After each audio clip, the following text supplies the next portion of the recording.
Bismillahirrahmanirrahim. Assalamu alaikum viewers. I am good. I hope you are also good.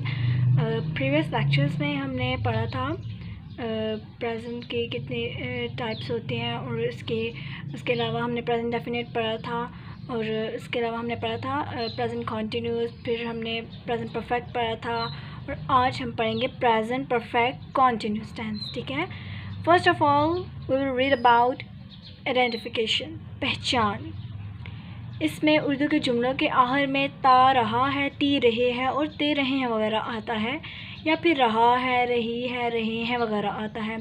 अब guys आप लोग सोच रहे होंगे कि ये रही है, रहा है, रहे हैं वगैरह ये तो प्रेजेंट कॉन्टीन्यूस में आता था, लेकिन नो, अगर अगर प्रेजेंट कॉन्टीन्यूस में आता था रहा है, रही है, रहे हैं, लेकिन यहाँ पर जो यूज़ हो रहा है रहा है, रही है, रहे हैं, उसमें टाइम लिमिट भी होगी आपके पास। ठीक है, तो इससे आपको पता चल जाएगा प्रेजेंट परफेक्ट कॉन्टीन्यूस टेंस है। ठीक है, टाइम लिमिट आपके पास होगी इसमें। फॉर एग्जांपल इसमें ऐसे होगा कि अमजद 3 दिनों से काम कर रहा है, यानी इसमें टाइम लिमिट भी होगी 3 दिनों से। ठीक है, तो इस तरह से आगे के कुछ एग्जांपल्स मैं आपको बताऊंगी आगे चल के, इससे आपको पता चल जाएगा कि इसमें और प्रेजेंट कॉन्टीन्यूस के रहा में क्या फ़र्क है। और नेक्स्ट देखिए, ये टेंस इस बात को जाहिर करता है कि कोई काम माजी में शुरू हुआ था और अभी तक जारी है। यानी मैंने आपको अभी बताया ना कि अमजद कल से खाना खा रहा है, या इस तरह से ये रहा है यूज़ होता है। और इसके अलावा ये इस चीज़ को रिप्रेजेंट करता है कि कोई काम हमने माजी में स्टार्ट किया है तो अभी तक वो कंटिन्यू है काम। दैट्स वाई इसको हम कहते हैं present perfect continuous tense. Next है हमारा, let's start guys, how to make this sentence. बनाने का तरीका देखिए, how to make subject plus helping verb plus first form and ING plus object. ठीक है, ये थोड़ा सा आपको डिफिकल्ट लगेगा, लेकिन अगर आप लोग प्रैक्टिस करेंगे तो आपको अच्छे तरीके से समझ आ जाएगी। ठीक है, अभी देखिए, अगर सब्जेक्ट ही शी इट या सिंगुलर हो तो helping verb has been use होता है यहाँ पर। ठीक है, और वर्ब की फर्स्ट फॉर्म के साथ आईएनजी आता है, और सिंस या फॉर भी यहाँ पर यूज़ होता है। मैं आपको आगे बताऊँगी कि सिंस या फॉर में क्या डिफरेंस है और हम किस तरह से इसको यूज़ करते हैं। नेक्स्ट पॉइंट है, अगर subject I we you they या प्लूरल हो तो हैव बीन आता है और वर्ब की फर्स्ट फॉर्म के साथ आईएनजी आती है, और यहाँ पर भी सिंस या फॉर आता है। इसका मैं यूज़ आपको बताऊँगी। नेक्स्ट है हमारे पास, अब नेक्स्ट है हमारे पास एग्जाम्पल इसके देखते हैं। आमना स्कूल जाती रही है। ठीक है, ये इस तरह से जाती रही है कि वो मतलब स्कूल जाती रही है वो, या फिर इस तरह से यूज़ होता है। Aamna has been going to school. अब देखिए, इसमें सिंस या फॉर क्यों नहीं यूज़ हुआ, क्योंकि इसमें टाइम की कोई लिमिट नहीं है कि इतने दिन से जाती रही है, इतने महीने से जाती रही है, इतने साल से जाती रही है, कोई इसमें टाइम लिमिट नहीं है। आमना स्कूल जाती रही है, सिंपल है ये। Aamna has been going to school, इसमें जाती रही है इस तरह यूज़ होता है जैसे मैंने आपको बताया। नेक्स्ट देखिए, अरसलान सुबह से रो रहा है। Arsalan has been weeping since morning. अब यहाँ पर देखिए, टाइम है ना, सुबह से रो रहा है, दैट्स वाई हमने इसमें सिंस यूज़ किया है, और ऊपर हमने इसलिए नहीं किया था क्योंकि वहाँ पर कोई टाइम लिमिट नहीं था। अब यहाँ है ना कोई मतलब सुबह से रो रहा है, तो ये हमारे पास टाइम आ गया। Arsalan has been weeping since morning. अब देखिए, सिंस और फॉर में डिफरेंस क्या है, हम यहाँ पर क्यों सिंस यूज़ करते हैं, हमने यहाँ पर फॉर यूज़ क्यों नहीं किया। देखिए, अगर आपके पास कोई एग्जैक्ट नंबर हो या एग्जैक्ट आपके पास डेट हो, एग्जैक्ट आपके पास 8 o'clock 9 o'clock, या फिर इस तरह से एग्जैक्ट आपके पास सेंचुरी हो, पॉइंट हो आपके पास, तो उसके साथ हम सिंस लगाते हैं।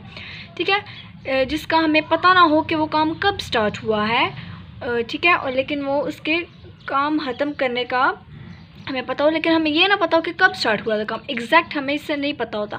अब देखिए, ये सेंटेंस है, अरसलान सुबह से रो रहा है। ठीक है, यू कैन सी दैट कि सुबह से रो रहा है अरसलान, लेकिन इसमें ये टाइम मेंशन नहीं है कि अब क्या टाइम हुआ है। ठीक है, इन्होंने मेंशन किया अरसलान सुबह से रो रहा है, हमें क्या पता कि क्या टाइम हुआ है अब, वो तो सुबह से रो रहा है। ठीक है, इसीलिए सिंस यहाँ पर आया मॉर्निंग के साथ, यानी इसमें टाइम होता है, लेकिन इसमें टाइम क्लियरली नहीं यूज़ होता, बिल्कुल क्लियर नहीं होता। जिस तरह टाइम की स्ट्रेचनेस हमें नहीं मालूम होती कि काम कब स्टार्ट हुआ था और कब ख़त्म हुआ था, तो इसमें हम लोग सिंस लगाते हैं। नेक्स्ट देखिए, वो 2 घंटे से काम कर रहे हैं। They have been working for 2 hours. अब यहाँ पर हमने देखें दे है तो हैव बीन लगाया है, ठीक है। दे के साथ हैव आता है, पीछे मैंने आपको बताया, और बीन वर्किंग, इस टेंस में बीन आपने लगाना है और आईएनजी भी लगाना है, वर्क फर्स्ट फॉर्म के साथ आईएनजी। बीन वर्किंग हमने लगाना है। They have been working for 2 hours. अब देखिए हमें एग्जैक्ट पता है कि दिस इज़ 2 आवर्स, हमें ये एग्जैक्ट पता है कि अब से लेकर 2 घंटे पहले से लेकर अब तक वो काम कर रहा है, हमें एग्जैक्ट टाइम पता है कि 2 घंटे से पहले।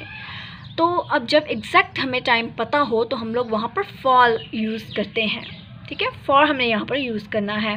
नेक्स्ट, अब देखते हैं कि नेगेटिव में हम इसको किस तरह से यूज़ करेंगे। अगर किसी भी उर्दू के जुमले में नहीं का लफ्ज़ इस्तेमाल हो तो वो ऑब्वियसली नेगेटिव होता है। आपको प्रीवियस जितने भी लेक्चर्स हैं मैंने आपको इसमें ये क्लियर किया था। नेक्स्ट है कि नेगेटिव जुमला हल करने के लिए हैज़ नॉट बीन या हैव नॉट बीन इस्तेमाल होता है, ठीक है। वैसे तो पीछे बताया मैंने हैज़ नॉट या हैव नॉट यूज़ होता है।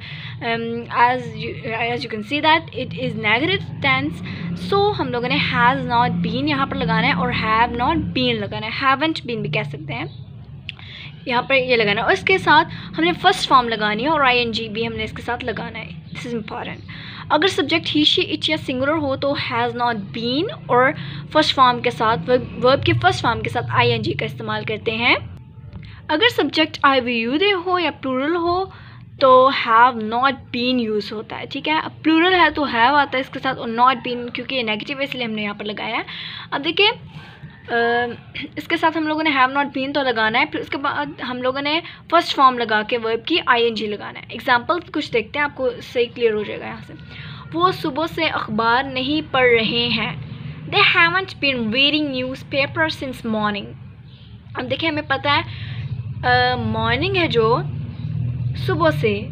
अब हमें देखें हमने क्यों यहाँ पर सिंस यूज़ किया है। सिंस इसलिए हमने यूज़ किया क्योंकि टाइम का हमें एग्जैक्ट पता नहीं है। मॉर्निंग है, हमें क्या पता कि अब टाइम क्या हुआ है, हमें ये मेंशन नहीं किया हुआ उन्होंने कि अब टाइम क्या हुआ है। उन्होंने तो सिर्फ ये कहा है कि वो सुबह से अखबार पढ़ रहे हैं, ठीक है। तो अब देखिए दे अखबार नहीं पढ़ रहे, they haven't been reading newspaper since morning. अब हमें एग्जैक्ट नहीं पता कि कब तक वो, मतलब कब तक वो पढ़ेगा। हमें ये पता है कि सुबह से, ना हमें घंटे पता है इसके, ना हमें मिनट्स पता हैं कि कितने मिनट्स पे हमने स्टार्ट किया है सुबह, और ना हमें ये पता है कि किस दिन को सुबह स्टार्ट किया है। तो दैट्स वाई जिस चीज़ में क्लैरिटी नहीं होगी, जिस सेंटेंस में क्लैरिटी नहीं होगी तो हमने उसमें सिंस यूज़ करना है, ओके। नेक्स्ट है कि तुम आयशा से 1 हफ़्ता से नाराज़ नहीं हो। अब देखें यहाँ पर है 1 हफ़्ता से, यहाँ पर क्लियर हो रहा है कि 1 हफ़्ता से, ठीक है, कि हफ्ते पहले से यानी 7 दिन से। यहाँ पर बिल्कुल क्लियर हो रहा है टाइम। तो ये देखें फिर इसलिए हम लोगों ने यहाँ पर फॉर यूज़ किया। You haven't been getting angry with Ayesha for a week. You के साथ हैव लगता है, आपको पता है, और ये नेगेटिव है इसलिए हैव नॉट लगा, यू हैव नॉट। और बीन हमने इसीलिए लगाते हैं यहाँ पर क्योंकि हमने आईएनजी लगाना होता है फर्स्ट फॉर्म के साथ, ठीक है। तो you haven't been getting angry with Ayesha for a week. For क्यों लगाया हमने, क्योंकि अ वीक हमें पता है कि 1 हफ़्ता हो गया है या 1 हफ़्ते से कोई काम चल रहा है, तो हमें ये क्लैरिटी है कि 1 हफ़्ते से चल रहा है, ठीक है। बिल्कुल ये क्लियर हो रहा है हमें कि 1 हफ़्ते से ही काम चल रहा है। इंटरोगेटिव में देखें सवालिया जुमला में क्वेश्चन मार्क के साथ साथ क्या, क्यों, कैसे, कब वगैरह के अल्फाज इस्तेमाल होते हैं। नेक्स्ट पॉइंट इज़ इंटरोगेटिव बनाने के लिए हैज़ नॉट बीन आईएनजी और हैव नॉट बीन आईएनजी इस्तेमाल होता है। बस ये हैज़ और हैव स्टार्ट में आ जाते हैं, बाकी एज इट इज़ टेंस होता है इंटरोगेटिव में। देखिए अगर सब्जेक्ट ही शी इट या सिंगुलर हो तो हैज़ के बाद सब्जेक्ट देन बीन लगाते हैं और फिर आईएनजी फर्स्ट फॉर्म के साथ और देन ऑब्जेक्ट लगाते हैं, ठीक है। नेक्स्ट है अगर subject I we you they हो या प्लूरल हो तो हैव जुमले के स्टार्ट में आ जाएगा, फिर subject plus been plus ING आएगा। सच एज, अब एग्जांपल्स देखते हैं, आपको आई होप ठीक तरह से क्लियर हो जाए। क्या ये स्कूल 2017 से बन रहा है। Has this school been constructing since 2017? अब हमें देखें, अब हमें पता है कि यहाँ पर since क्यों आया है। since इसलिए आया यहाँ पर क्योंकि 2017 क्लियर पॉइंट है कि मतलब इस तरह से क्लियर नहीं है, लेकिन एग्जैक्ट पॉइंट है कि 2017 से काम स्टार्ट हुआ है, तो हमें पता है कि अब 2020 है, तो 17, 18, 19, 20 यानी चौथा साल चल रहा है। ठीक है, हमें क्लियर हो चुका है ना कि हम अब चौथा साल चल रहा है, स्कूल बन रहा है। ठीक है, तो इसीलिए हमने यहाँ पर सिंस लगाया है। लेकिन हमें देखिए, has this school been constructing since 2017, इसलिए हमने यहाँ पर 2017 के साथ सिंस लगाया है। लेकिन इसमें ये नहीं उन्होंने दिखाया कि काम ख़त्म कब हो रहा है, या फिर इस तरह से। देखिए, आप एग्जैक्ट पॉइंट है जो एग्जैक्ट डेट या एग्जैक्ट सेंचुरी, एग्जैक्ट मंथ या एग्जैक्ट चीज़ के साथ हम लोग सिंस लगाते हैं। अब देखिए, तुम क्यों कल से उदास हो, why have you been getting sad for yesterday. अब देखिए, कल से नाराज़ हो, कल हमें पता है कि कल को गुजरे हुए 24 आवर्स हो चुके हैं, तो हमें अब क्लियर यहाँ पर हो रहा है ना, तो why have you been getting sad for यहाँ पर येस्टरडे आ जाता है। ठीक है, यानी फॉर सिंस आप ये समझ लें कि एग्जैक्ट पॉइंट जहाँ पर हमें वाज़ह हो रहा हो तो वहाँ पर हम लोग सिंस यूज़ करते हैं।